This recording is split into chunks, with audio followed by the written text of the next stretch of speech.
Yan ang hirap eh. Sabi mo sa sarili mo, okay na to.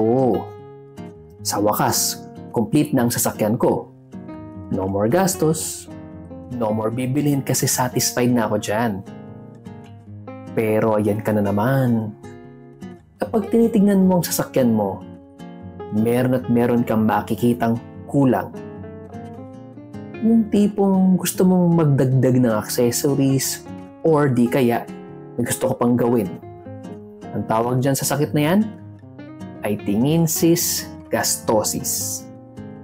Sakit na kung saan hindi ka matigil kakatingin sa iyong sasakyan at palagi kang nag-iisip ng mga bagong bagay na gusto mong i-upgrade or bilhin. Tinginsis gastosis.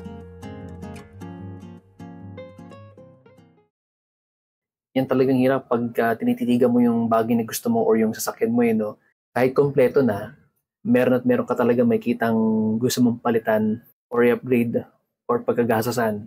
In my case, ito, papalitan ko tong logo ng Kia kasi ito yung lumang logo nila and I don't know kung kita sa camera pero marami na siyang gas-gas at medyo hindi na maganda yung kulay niya.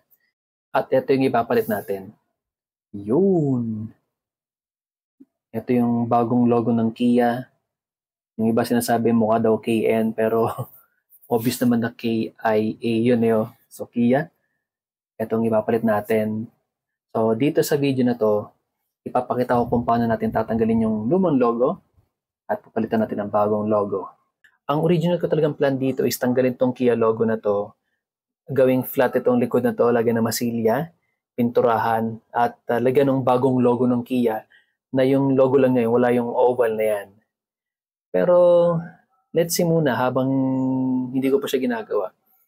Tingnan ko kung magugustuhan ko yung may oval plus yung bagong logo ng Kia. Eventually, kung hindi ko siya gusto, di tutuloy ko na yung original kong plan. And balak din natin, since papalitan natin yung logo, kailangan natin ingatan yung mga dulo niyan. Yan, magkaroon ng cheap yung pintura or magasgasan or magkaroon ng lubog as much as possible. Kailangan walang damage na mangyayari sa pagpapalit niyan. So, ano ba yung mga bagay na dapat natin gamitin para matanggal yung logo na yan? Unang-una, kailangan natin ng card, yung malambot lang.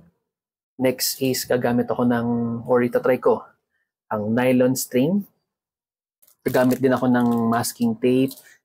Lalagyan ko ng tape yung paligid ng oval para hindi magasgasan. Ito next optional, hindi ko alam kung mas magandang gumamit nito. Kung meron kayong heat gun, gumamit kayo ng heat gun para painitin yung paligid niya. In my case, wala akong heat gun, so baka blower yung gamitin ko dyan. Let's say kung kailangan ko pong gumamit nun or kahit sa nylon string lang, kaya na yung tanggalin yan. Yeah, let's start with the little project. Okay, first, lagyan natin ng masking tape yung paligid niya para iwas gas-gas. It's better safe than sorry nga naman. Okay, ito yung nylon string natin. Check natin kung mag-work to. Advice ko na gumamit kayo ng gloves sa inyong kamay dahil alam naman natin na itong nylon string is medyo masakit kapag hinatak. So para sa inyong safety na rin, yeah, much better na gumamit kayo ng gloves. Kailangan natin isingit itong nylon string na to dun sa gilid niya. Let's check kung kaya i-push ng card to. Ayun. Yun. So gamit yung card. Ito nyo naman. Makapasok yung string sa loob. At ang gagawin natin is dahan-dahan natin siyang i-scroll ng up down na ganyan. No? Nga pala, heads up na rin. Ito kasing nabili kong bagong logo ng Kia.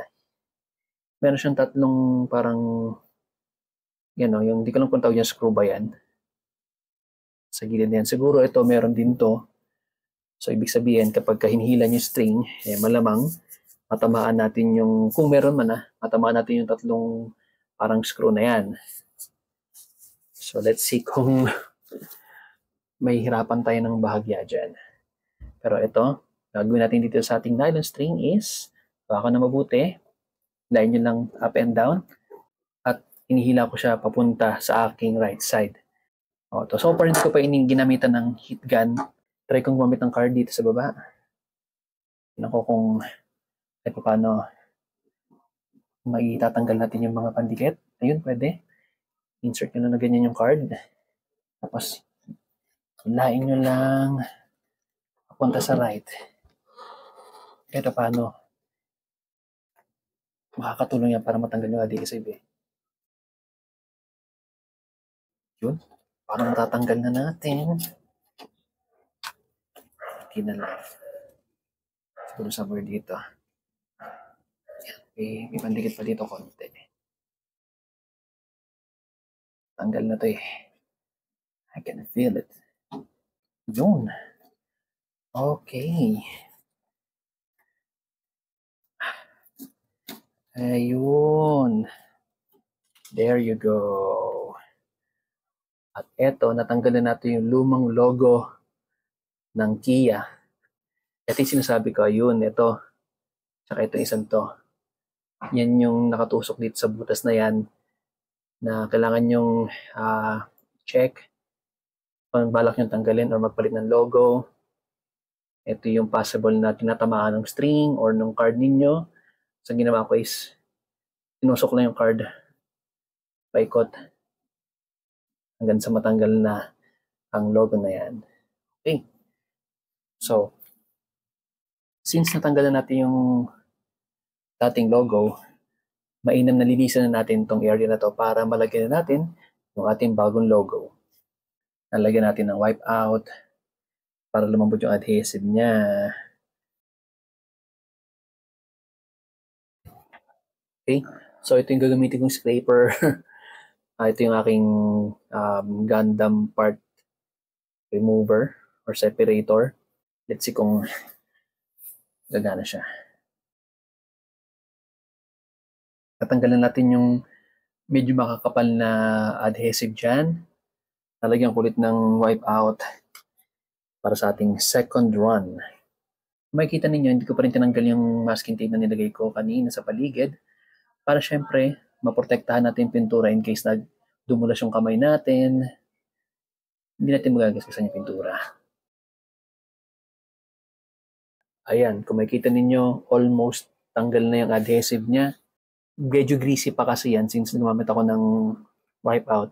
Dilinisin ko yan ng siguro sabon para mawala yung greasiness niya para kumapit yung adhesive ng bago nating logong ilalagay.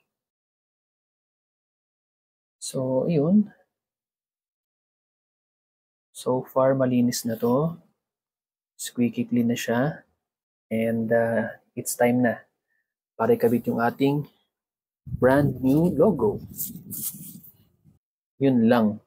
Pag-check ko dito sa butas dito sa ating trunk is hindi naka-align yung mga plastic na yan. So I think kailangan natin tanggalin itong tatlong to para mailagay natin na maayos yung logo ng Kia. Yun, so natanggal na natin tatlong plastic na yan and madali na natin malalagay itong logo. Yun nga lang, since wala na tayong guide, yan, hindi siya kapares nung nandun sa ating trunk. Medyo kailangan natin ng alignment dyan.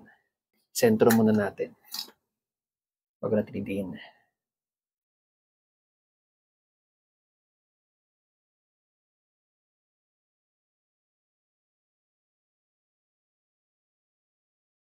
Pantay ba? Tingin ko naman pantay. Ayan na yung ating bagong Kia logo.